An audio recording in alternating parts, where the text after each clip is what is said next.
The investigation team's footsteps grew louder as they approached the vault entrance, their radio communications creating an atmosphere of urgency that contrasted sharply with the tense silence that had fallen over the three occupants of the small room.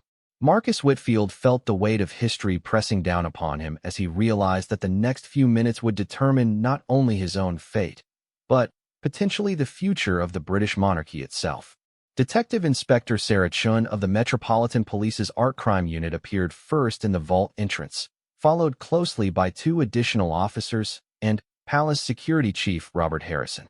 The team had been conducting a systematic search of the East Wing based on reports of unusual security activity, and their discovery of the open vault had clearly exceeded their expectations.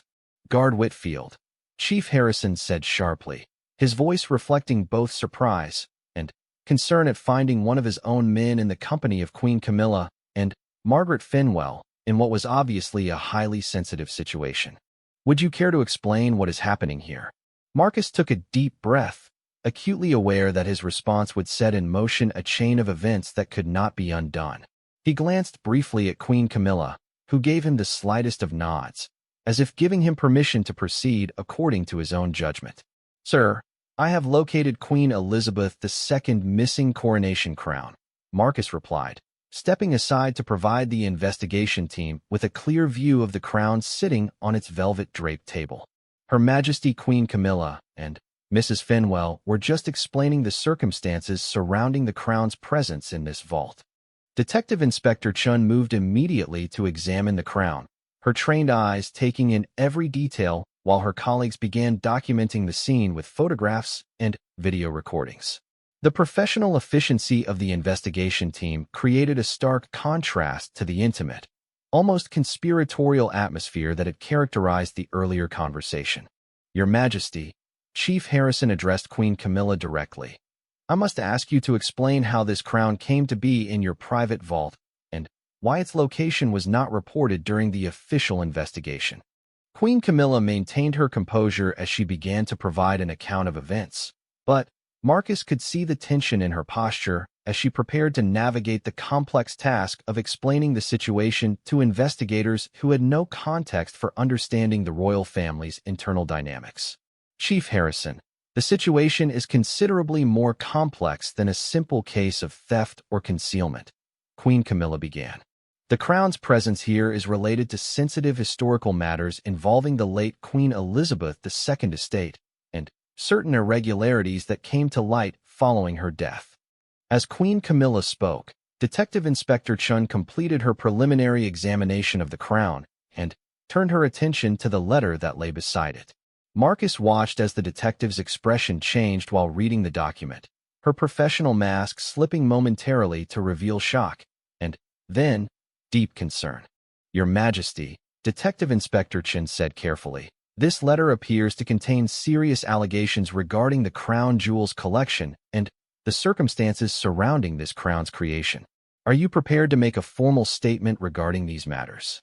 The question hung in the air like a challenge, forcing Queen Camilla to choose between maintaining the careful narrative she had been developing and providing full disclosure to the investigation team. Marcus realized that the moment of truth had arrived much sooner and more dramatically than anyone had anticipated. "Detective Inspector Chun," Queen Camilla replied with dignity, "I am prepared to provide whatever information is necessary to resolve this situation properly. However, I believe that certain aspects of what you have discovered require the involvement of His Majesty King Charles III before any formal statements can be made." Chief Harrison's expression reflected his understanding that the investigation had suddenly escalated far beyond a simple case of missing royal property. The involvement of Queen Camilla as both a potential suspect and a key witness, combined with the historical allegations suggested by the letter, created jurisdictional and procedural challenges that were unprecedented in his experience. "Your Majesty," Chief Harrison said formally, "I must inform you that this investigation has now discovered evidence that may require formal police involvement in matters relating to the crown jewels collection. Under these circumstances, I am obligated to contact His Majesty immediately and to secure this location pending further investigation." The systematic professionalism of the investigation team began to assert itself as photographers documented every aspect of the vault's contents. Evidence technicians prepared to remove items for detailed examination, and security personnel established a perimeter around the East Wing. The intimate royal family drama that had been unfolding in the vault was rapidly being transformed into an official criminal investigation. Margaret Fenwell, who had remained largely silent during the initial exchanges with the investigation team, finally spoke up with the authority of someone who had spent decades managing royal crises. Chief Harrison, before this situation proceeds further, I believe it would be beneficial for all parties if His Majesty King Charles III could be briefed privately on the full context of what has been discovered here. The matters involved have implications that extend far beyond the scope of a traditional criminal investigation. Detective Inspector Chen looked up from her examination of the documents that Marcus had photographed, her expression reflecting the complexity of the situation she was attempting to understand. Mrs. Fenwell, while I appreciate the sensitive nature of royal family matters, we have discovered evidence of potential crimes involving national treasures. The investigation cannot be delayed simply to accommodate family considerations. The tension between the competing demands of royal protocol and criminal investigation procedures was becoming increasingly apparent. Marcus found himself caught between his loyalty to the royal family and his professional obligations to support the official investigation, while Queen Camilla and Margaret faced the prospect of being treated as criminal suspects rather than as concerned family members attempting to address historical problems. The situation was further complicated by the arrival of additional personnel, including representatives from the Lord Chamberlain's office, the Crown Jewelry Custodian, and a liaison from the Attorney General's office. Each new arrival brought different perspectives on jurisdiction, protocol, and the proper handling of matters involving the royal family and national treasures. As the vault filled with officials and investigators, Queen Camilla made a decision that surprised everyone present. Chief Harrison, Detective Inspector Chen, she said clearly, I hereby formally request that His Majesty King Charles III be contacted immediately and that all parties meet in the throne room in 1 hour's time. I am prepared to provide complete disclosure of all matters relating to this crown, but I believe that such disclosure should occur in His Majesty's presence and with his full participation. The request was both reasonable and unprecedented. While Queen Camilla had every right to request the king's involvement, the investigation team was not accustomed to coordinating criminal investigations with royal family meetings. However, the unique nature of the case and the potential implications for the monarchy made it difficult to refuse her request.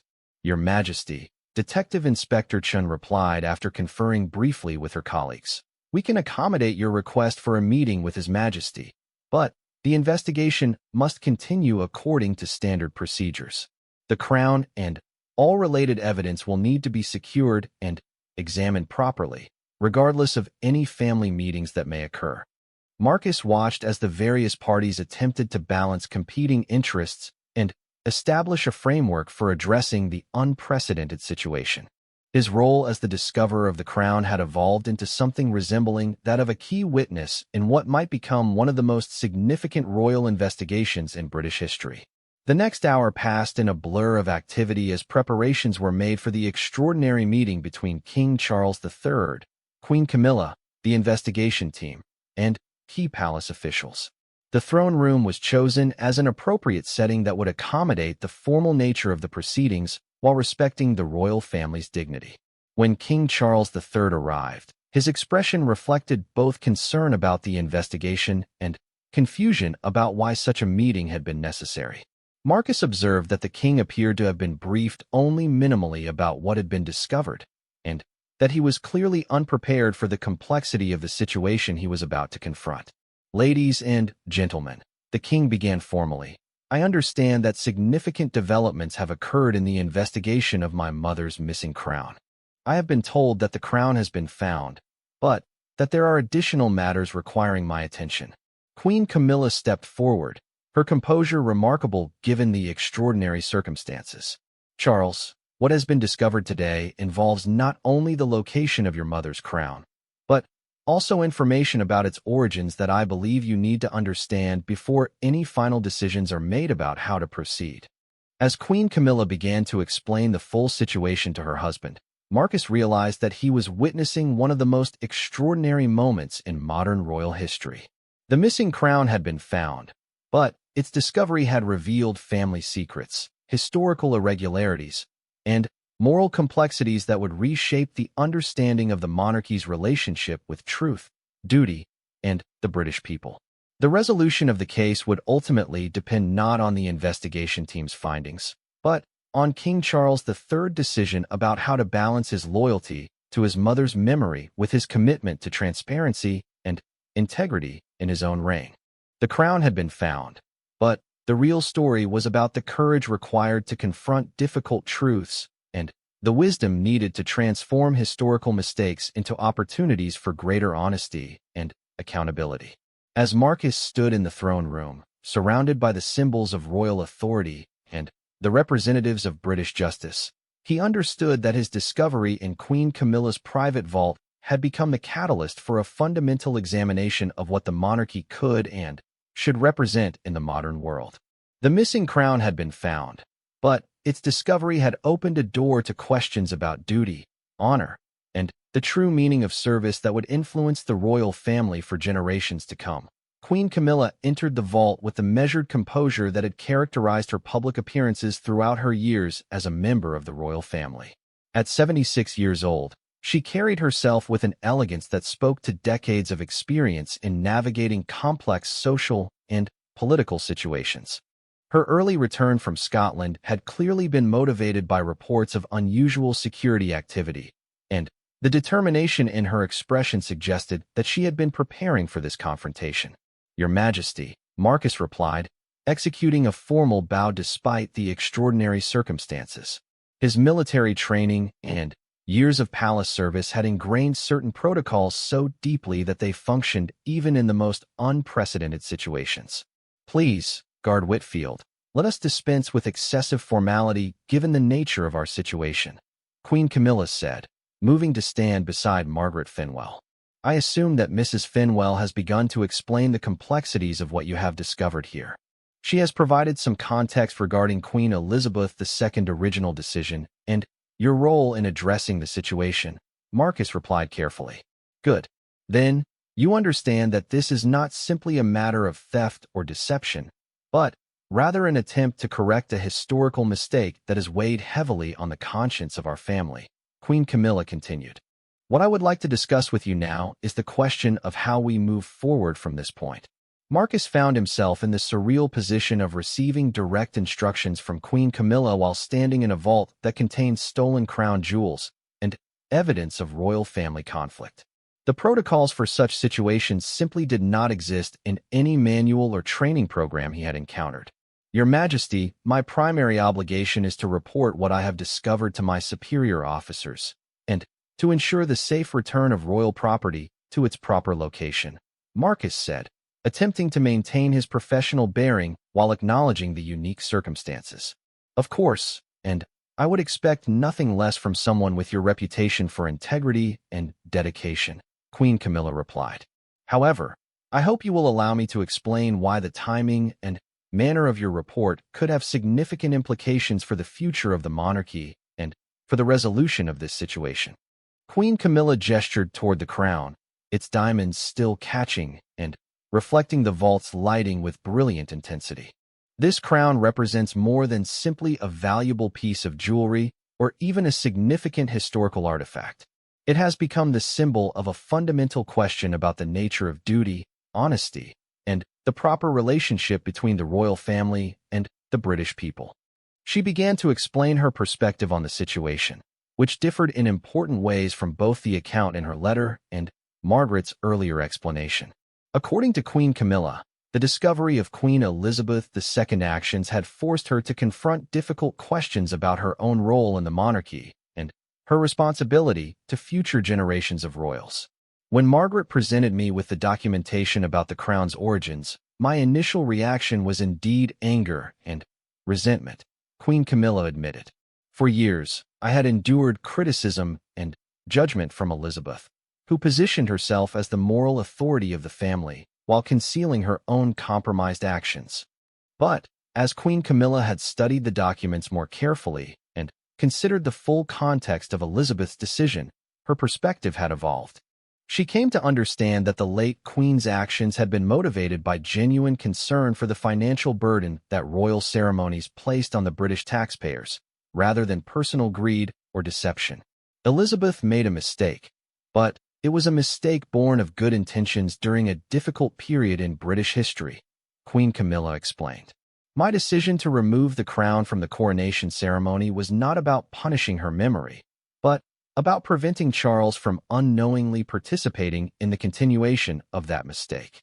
The conversation revealed that Queen Camilla's ultimate goal was to restore the original stones to their proper places in the crown jewels collection while finding a way to honor both Queen Elizabeth II's legacy and King Charles III's commitment to transparency and integrity. The challenge, she continued, is that any public revelation of what occurred would inevitably be sensationalized by the media and used by critics of the monarchy to undermine public confidence in the institution. The story would become about royal deception and hypocrisy rather than about a historical mistake that we are attempting to correct. Margaret Finwell contributed to the conversation by providing additional details about the practical aspects of reversing the stone transfers. The trusted jeweler who had been working with Queen Elizabeth II before her death had completed detailed plans for the restoration process, and the necessary replica stones were already in preparation. The entire restoration could be completed within a matter of weeks, Margaret explained. The challenge is not technical but rather political and personal. How do we correct the mistake without destroying Queen Elizabeth II's legacy or compromising King Charles III's reign before it has truly begun? Queen Camilla revealed that she had been struggling with this question for months, which had led to her decision to write the letter that Marcus had discovered. The letter had been intended as a way to force King Charles III to confront the situation directly rather than allowing it to remain hidden indefinitely. Charles deserves to know the truth about his mother's actions and to have the opportunity to decide how to address them, Queen Camilla said. But I fear that his instinct will be to protect Elizabeth's memory at the expense of correcting the underlying problem. As the conversation continued, Marcus began to understand that his discovery of the crown had accelerated a timeline that Queen Camilla and Margaret had been carefully managing for months. His involvement meant that the secret could no longer be contained within their small circle, but it also provided an opportunity to resolve the situation with the involvement of palace security protocols. Guard Whitfield, Queen Camilla said, addressing him directly. You now find yourself in possession of information that could shape the future of the British monarchy. I am not asking you to violate your duties or to participate in any deception. What I am requesting is that you allow us to present this situation to King Charles III in a controlled manner that gives him the opportunity to address it properly. The request was both reasonable and problematic from Marcus's perspective. While he understood the sensitivity of the situation and the potential benefits of a coordinated approach, his security protocols required immediate reporting of significant discoveries, particularly those involving missing royal property. Your Majesty, I appreciate the complexity of the situation and your desire to handle it carefully, Marcus replied. However, the crown's disappearance has been the subject of an intensive investigation involving multiple agencies and significant resources. The investigation team has a right to know that the crown has been located. Absolutely, Queen Camilla agreed. What I am proposing is not a continuation of secrecy, but rather a brief delay that allows us to coordinate the revelation with King Charles III's involvement. Imagine how much more effectively this situation could be resolved if His Majesty is able to participate in the solution rather than simply reacting to a crisis. Margaret added that they had already prepared a comprehensive plan for addressing the situation, including the stone restoration, the proper documentation of what had occurred, and a communication strategy that would minimize damage to the royal family while ensuring complete transparency about the corrective actions being taken. The plan requires only 48 hours to implement, Margaret explained. If Guard Whitfield could delay his report for that brief period, we could present the investigation team with not just the discovery of the missing crown, but also a complete resolution of the underlying problem that caused its removal. Marcus found himself facing an impossible decision. On one hand, his duty clearly required immediate reporting of his discovery. On the other hand, the potential benefits of Queen Camilla's proposed approach were significant, and a brief delay might ultimately serve the interests of both the Crown and the British people more effectively than immediate disclosure. The weight of the decision was made heavier by his awareness that either choice would have far-reaching consequences. Immediate reporting might result in a public scandal that could damage the monarchy for generations, while agreeing to the delay would make him complicit in what could be viewed as a cover-up, regardless of the ultimate intentions. "Your Majesty," Marcus said finally, "I need time to consider what you have proposed. This decision will affect not only my own career and reputation, but potentially the future of the institution that I have spent my adult life serving." "Of course," Queen Camilla replied, "but I must ask how much time you feel you need. Every hour that passes increases the risk that our situation will be discovered by others who might not understand the delicate nature of what we are trying to accomplish." As Marcus contemplated his response, the sound of multiple sets of footsteps approaching the vault made all three occupants freeze. The footsteps were accompanied by the unmistakable sound of radio communications and the measured pace of a security team conducting a systematic search. "The investigation team," Margaret whispered urgently. Someone must have noticed the unusual activity in the East Wing. Queen Camilla's expression reflected both resignation and determination as she realized that the carefully managed timeline she had hoped to maintain was about to be disrupted by the arrival of the official investigation team. "It appears that events are being taken out of our hands," she said quietly. "Guard Whitfield, whatever you decide to tell your colleagues in the next few minutes will determine how this story unfolds for the royal family and for the British people." Marcus understood that his moment of decision had arrived much sooner than anticipated.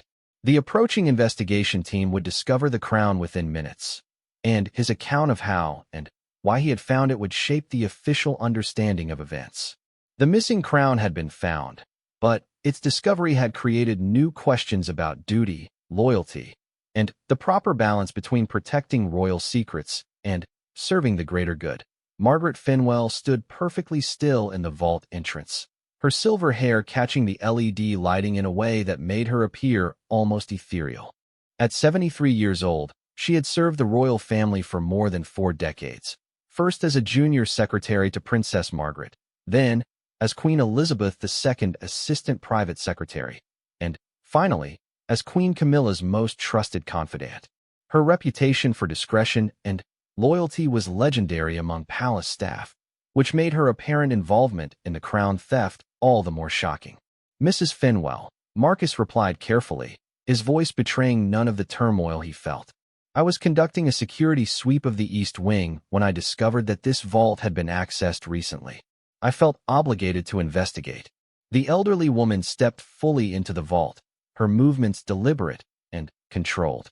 She glanced briefly at the crown, then at the letter beside it, before returning her attention to Marcus. Her expression was unreadable, the result of decades of practice in maintaining royal confidences and navigating palace intrigue. "And what, exactly, do you believe you have discovered?" she asked, her tone suggesting that she already knew the answer. Marcus hesitated for a moment, weighing his options. He could pretend that he had only found the crown and had not read the letter, but something in Margaret's demeanor told him that she would see through such deception immediately. Instead, he decided to be direct. "I have found Queen Elizabeth II's personal coronation crown, which has been missing for 47 days. I have also found a letter from Queen Camilla that appears to explain why the crown was taken and what she intends to do with the information she has discovered." Margaret nodded slowly, as if confirming something she had already suspected. "Yes, I imagine you have read the letter." Queen Camilla was concerned that this moment might come, that someone with your level of security access might eventually discover what we had done. "Then, you acknowledge your involvement in the crown's removal?" "I acknowledge my role in protecting the integrity of King Charles III coronation ceremony," Margaret replied firmly. What Queen Camilla discovered about that crown would have made its display during the coronation ceremony a mockery of everything the crown is supposed to represent. Margaret moved further into the vault, positioning herself between Marcus and the crown. Despite her advanced age, She carried herself with the authority of someone who had spent her entire career in positions of power and influence. Guard Whitfield, you have stumbled into a situation that involves secrets that go back decades, family conflicts that predate your service to the crown, and moral questions that have no easy answers. Before you decide what to do with what you have learned, I think you deserve to understand the complete picture. Marcus found himself both intrigued and concerned by Margaret's offer. On one hand, his duty was clear. He had discovered evidence of theft and should report it immediately to his superiors. On the other hand, Margaret's suggestion that there was more to the story than what he had read in Camilla's letter resonated with his instinct that the situation was far more complex than it initially appeared. I am willing to listen, Marcus said carefully. But I must remind you that my primary obligation is to the crown and to the protection of royal property. Of course, Margaret agreed. And that is exactly why I believe you need to hear what I have to say. Margaret gestured toward a small chair in the corner of the vault, inviting Marcus to sit while she remained standing. The gesture was both courteous and strategic, maintaining her position between him and the crown while creating an atmosphere more conducive to conversation than confrontation. The story begins not with Queen Camilla's discovery of the crown's origins, Margaret began, but with a conversation that took place between Queen Elizabeth II and myself 3 weeks before her death. Her Majesty requested that I come to her private study at Windsor Castle for what she described as an urgent matter requiring the utmost discretion. Margaret's voice took on the formal cadence of someone accustomed to recounting important historical events. Her years of experience in documenting royal activities and maintaining official records was evident in her precise, chronological approach to the story. During that meeting, Queen Elizabeth II revealed to me that she had become increasingly concerned about her legacy and the future of the monarchy under King Charles III's reign. She was particularly worried about the public's perception of the royal family's wealth and the ongoing criticism regarding the cost of maintaining the monarchy. Marcus listened intently, beginning to understand that the story was indeed more complex than Camilla's letter had suggested. Margaret continued with her account, describing how the late queen had confessed to making the controversial decision to create her personal coronation crown using stones from the crown jewels collection. Her Majesty explained that the decision had been made during a period of significant financial strain on the royal household in the early 1950s. The country was still recovering from the war, and there was considerable public criticism about the cost of the coronation ceremony. The queen wanted to have a personal coronation crown that could eventually be passed down to her family, but the royal treasury could not justify the expense of creating an entirely new piece. According to Margaret's account, Queen Elizabeth II had authorized the transfer of specific stones from pieces in the crown jewels that were rarely displayed publicly. The transferred stones were replaced with high-quality replicas that would be virtually indistinguishable from the originals except under expert examination. The Queen believed that this arrangement served multiple purposes, Margaret explained.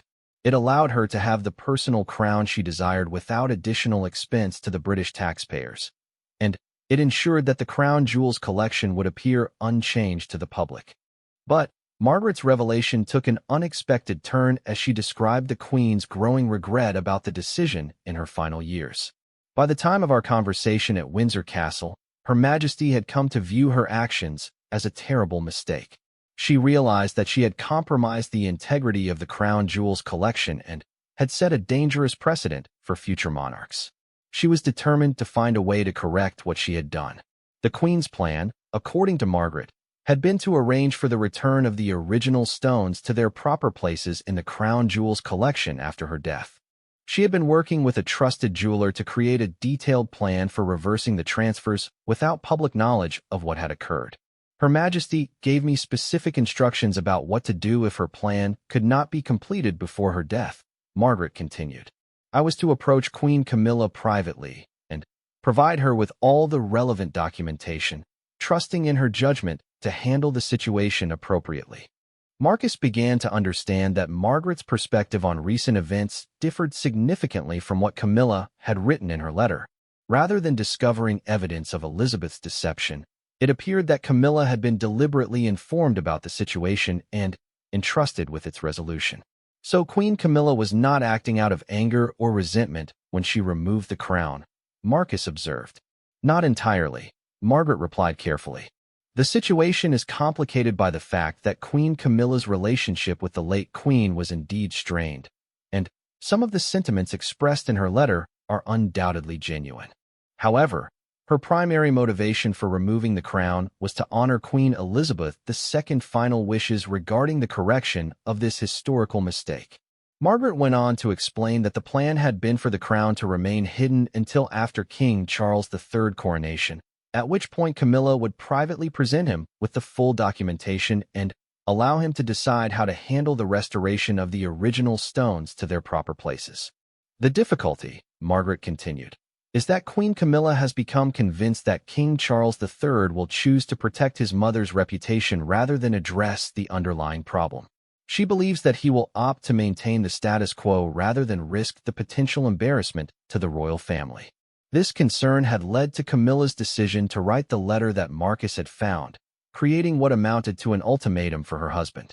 If he would not willingly address the situation, she was prepared to force his hand by making the information public. And what do you believe King Charles III will choose to do? Marcus asked. Margaret was quiet for a long moment before responding. His Majesty is a man of integrity who has spent his entire life preparing to serve as king. I believe he will ultimately choose to do what is right, even if it is difficult or embarrassing for the family. But Queen Camilla is not willing to leave such an important matter to chance.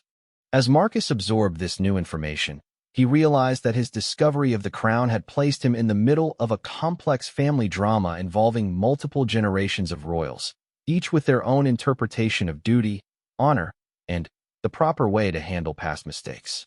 The sound of approaching footsteps in the corridor outside the vault interrupted their conversation. Margaret immediately tensed, moving quickly to position herself protectively in front of the crown and letter. That will be Queen Camilla returning earlier than expected from Scotland, she whispered urgently. Her Majesty received word that there had been unusual security activity in the East Wing and decided to return immediately.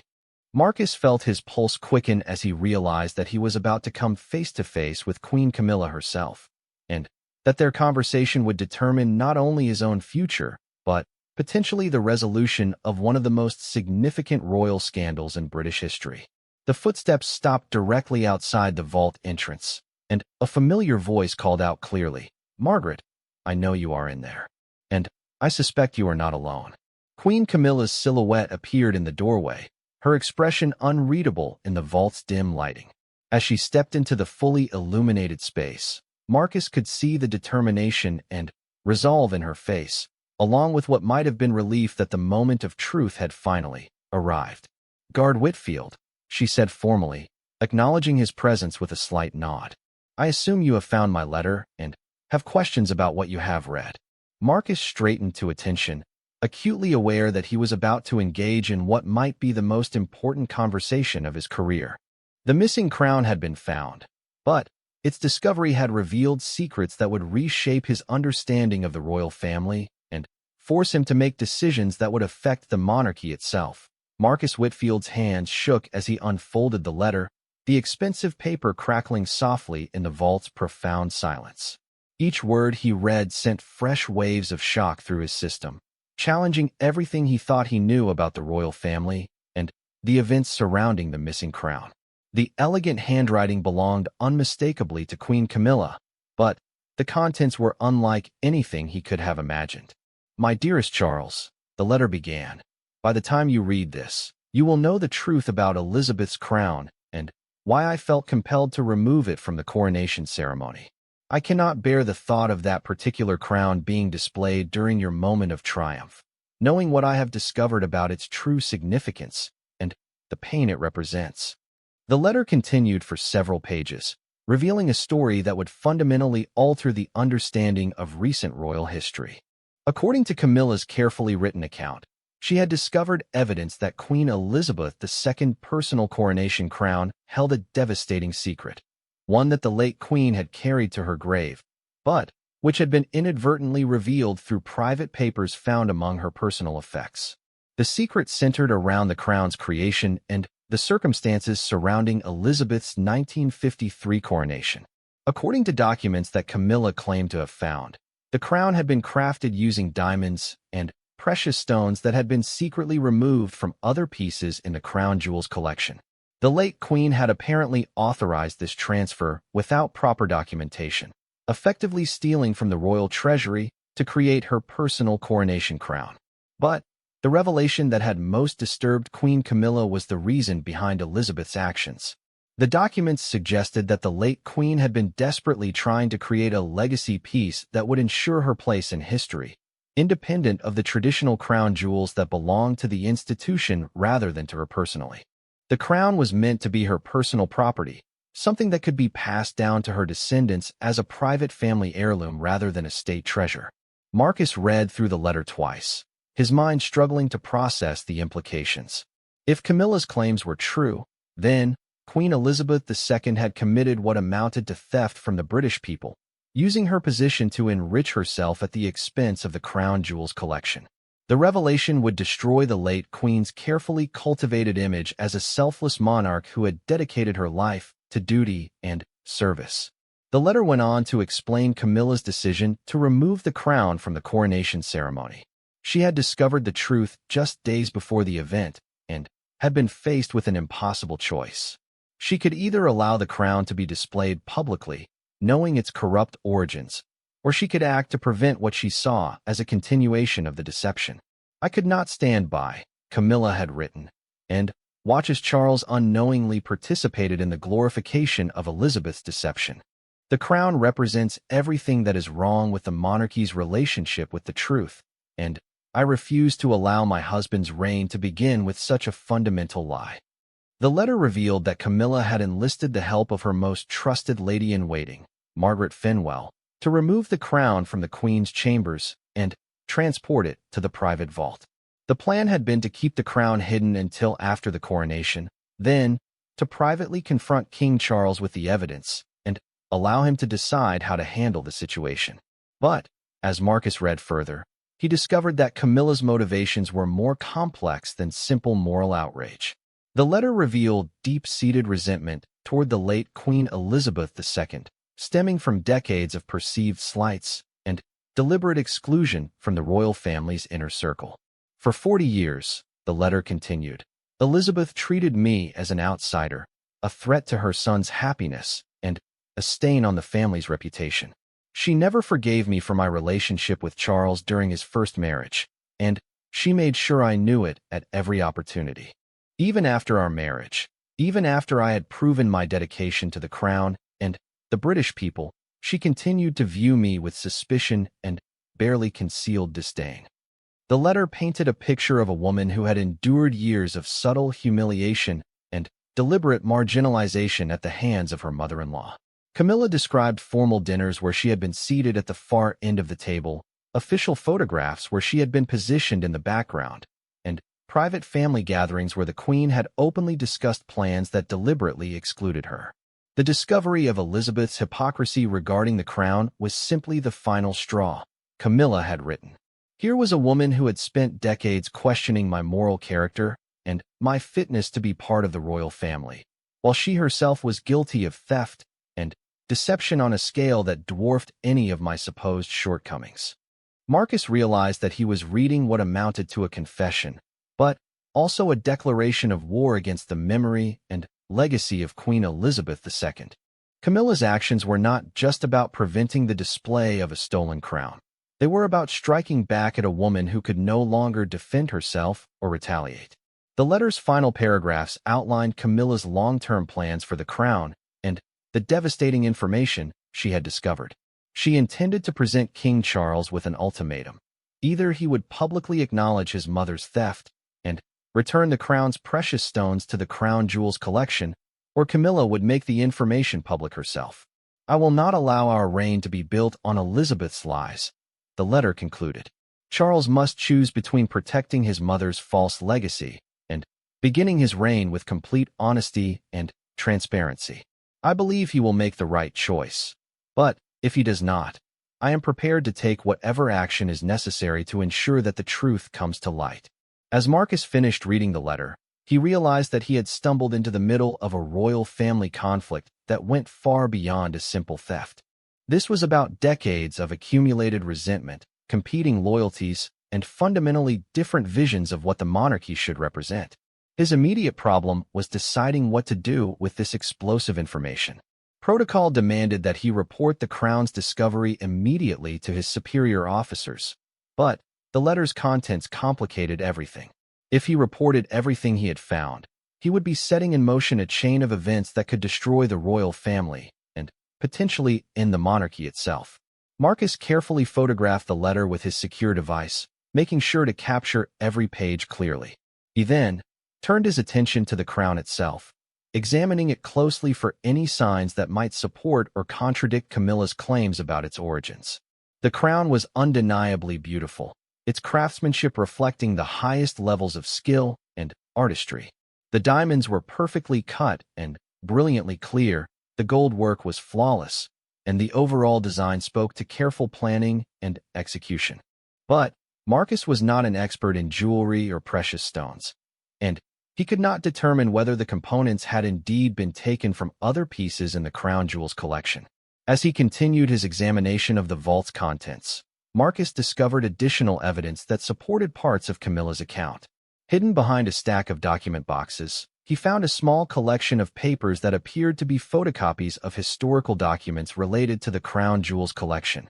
The papers included detailed inventories from the 1950s, correspondence between royal jewelers and palace officials, and what appeared to be authorization forms bearing Queen Elizabeth II's signature. These documents seemed to support Camilla's claims about the unauthorized transfer of precious stones. Several of the inventory sheets showed discrepancies between the recorded contents of certain pieces and their current status.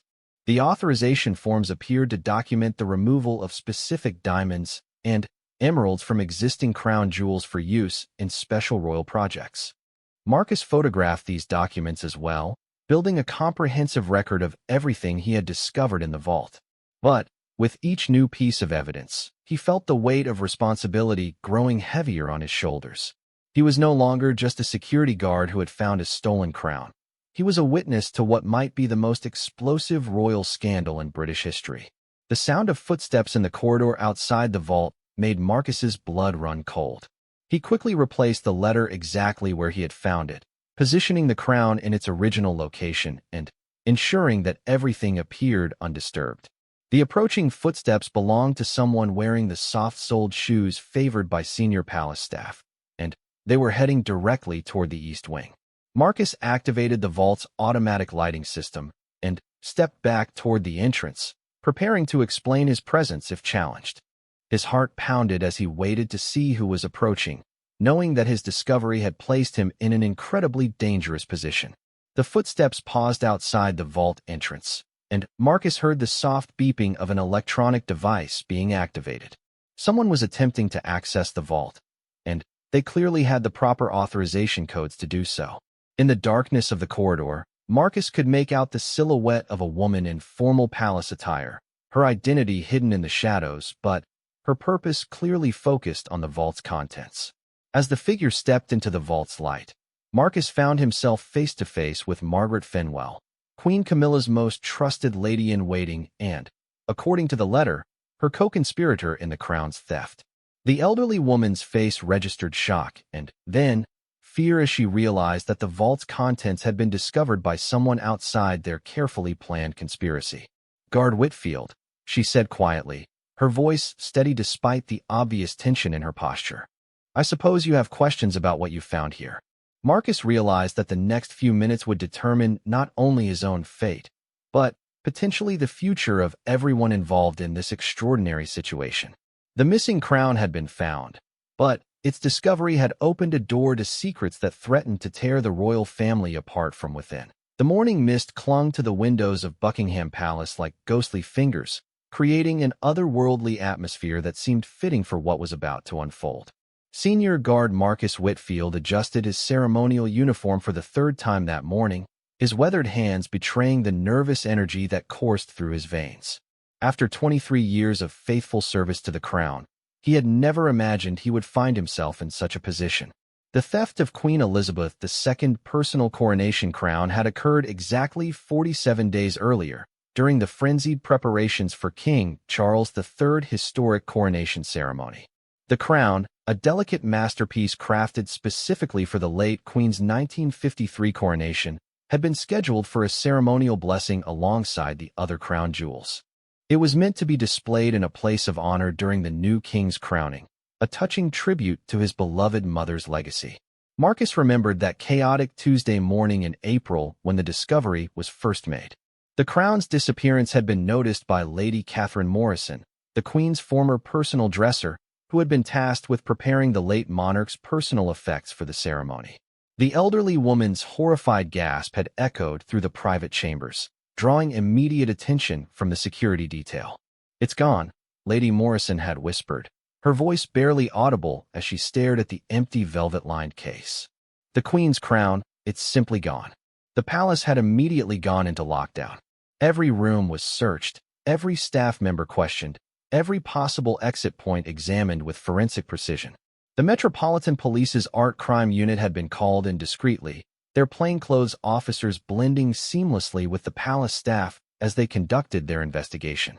The media had been kept completely in the dark about the theft, with palace officials citing routine security protocols for any unusual activity that might be observed. Marcus had been assigned to the special security detail tasked with the crown's recovery.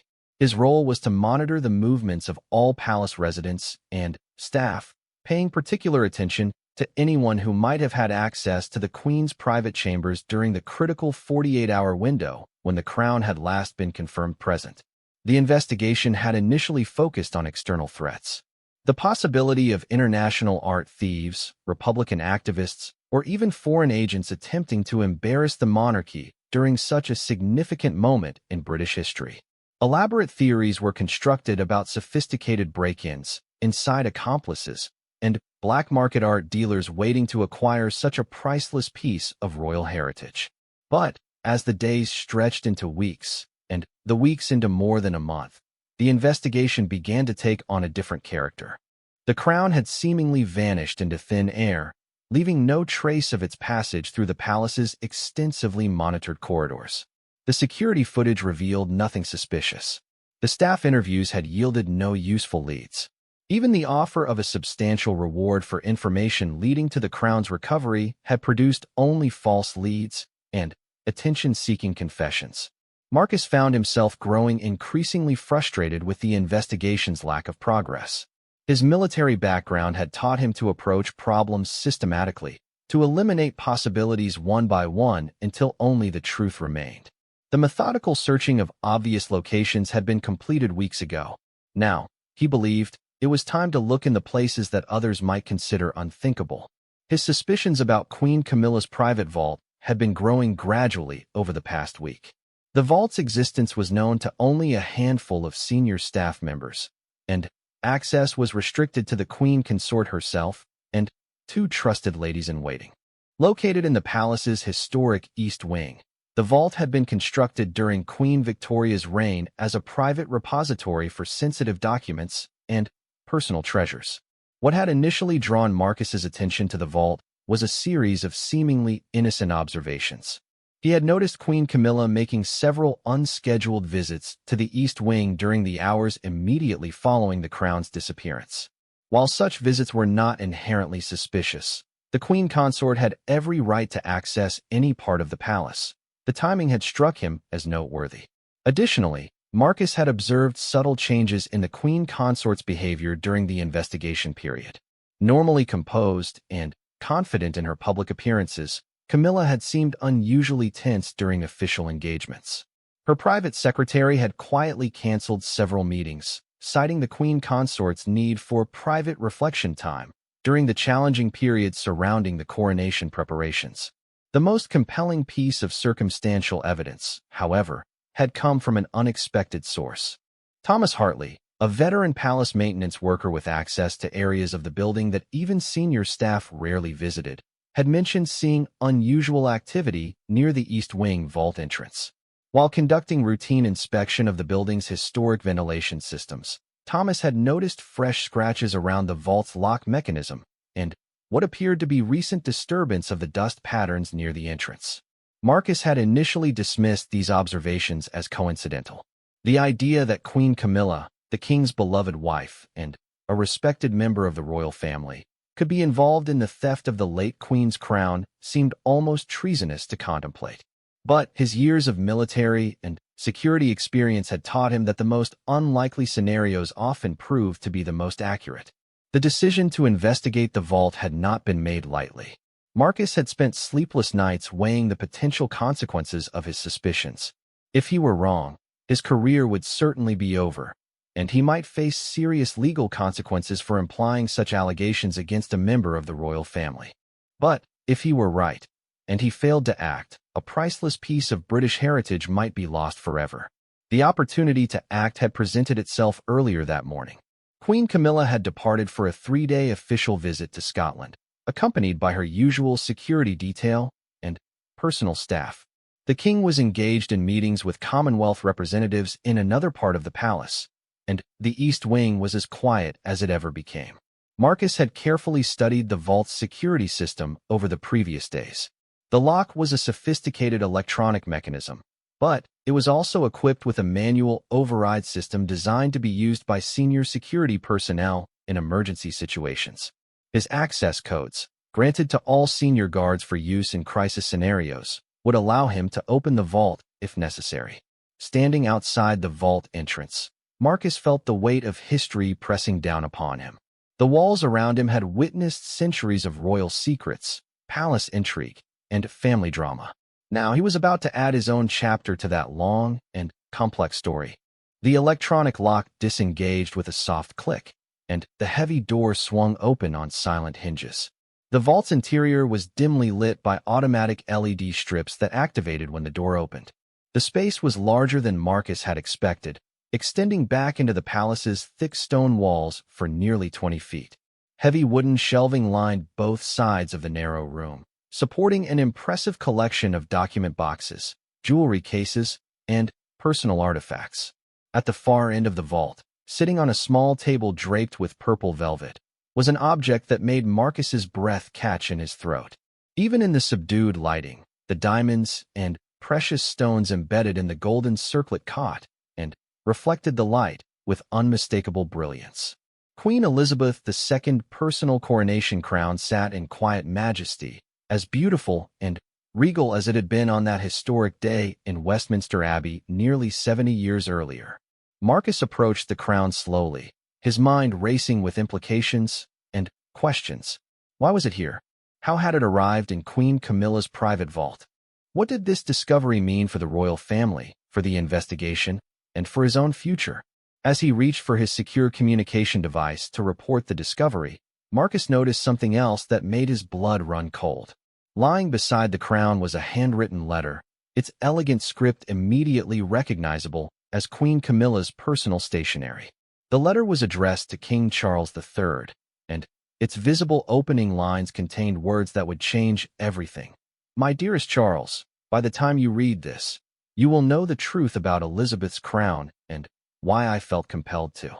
The rest of the letter's contents were hidden beneath the fold of the paper, but Marcus realized that he had stumbled upon something far more complex and potentially explosive than a simple theft. This was not just the recovery of a stolen crown. This was the discovery of a royal secret that could reshape the monarchy itself. As Marcus stood in the silent vault, surrounded by centuries of royal history and holding the key to a modern royal mystery, he understood that the next few hours would determine not only his own fate, but potentially the future of the British crown itself. The missing coronation crown had been found, but its discovery had only deepened the mystery surrounding one of the most significant moments in recent royal history. His hand trembled slightly as he reached for the letter, knowing that reading its contents would cross a line from which there might be no return. But duty, loyalty, and an unshakable commitment to the truth compelled him forward. The crown had been found, but the real story was just beginning to unfold. Outside the vault, the palace continued its daily routines, unaware that in a small, hidden room in the East Wing, the most significant discovery in modern royal history had just been made. The missing crown had been found, But its location raised questions that would challenge everything the royal family, the palace staff, and the British public thought they knew about duty, loyalty, and the true meaning of the crown. What happens when the most sacred symbol of British royalty disappears without a trace, only to surface in the last place anyone would dare to look? In the heart of Buckingham Palace, where centuries of secrets sleep behind gilded walls, a discovery was about to shake the very foundation of the monarchy. The missing coronation crown of Queen Elizabeth II, a priceless artifact that had vanished during the chaos of King Charles III coronation preparations, had been found. But its location would send shockwaves through the royal household and beyond. This is the true story of how one loyal royal guard's suspicions led to the most explosive revelation in modern royal history. A tale of hidden vaults, family secrets, and the lengths people will go to protect or expose the truth behind the crown.